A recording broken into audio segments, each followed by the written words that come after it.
Good evening, I'm Lydia Serrani, and welcome to the second hour of The Count, where we're counting down the major stories of the week. We'll also be bringing you the numbers behind the stories that matter. Time now for story number 5, Biden's mental decline. It's clear to most Americans and the world that Biden is suffering from age-related cognitive decline. Many now worry he lacks the mental acuity to even be president. Take a look to what he said here recently. Well, and the ones that didn't vote for your bills but run on them. That's right. Mr. President, thank you. Thank you. Thank you very much. I appreciate it's great to have you. Thank you. Don't go anywhere. It's a very exciting day around here. We'll have reaction and analysis to everything we just heard. All right, so he just walked off the set while they were live on the air, clearly not really kind of cognizant of what was going on.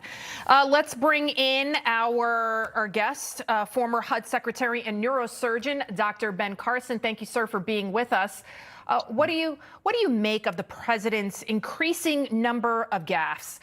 You know, he said at one point that we were at war, that Russia was at war with Iraq instead of Ukraine. Then you see him kind of walking off. Then you see the way he walks. You see the tripping and the fumbling and the stumbling.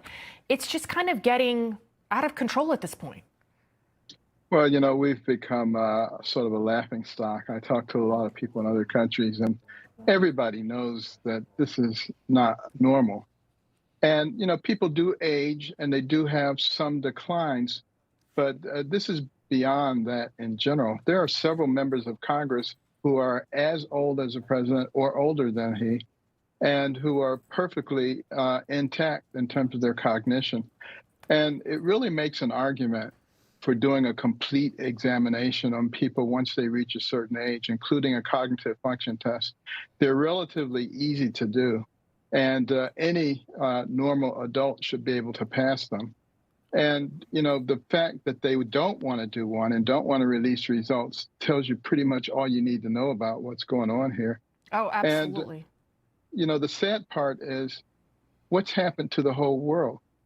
When you don't have leadership in the United States of America, you have bad actors starting to act badly.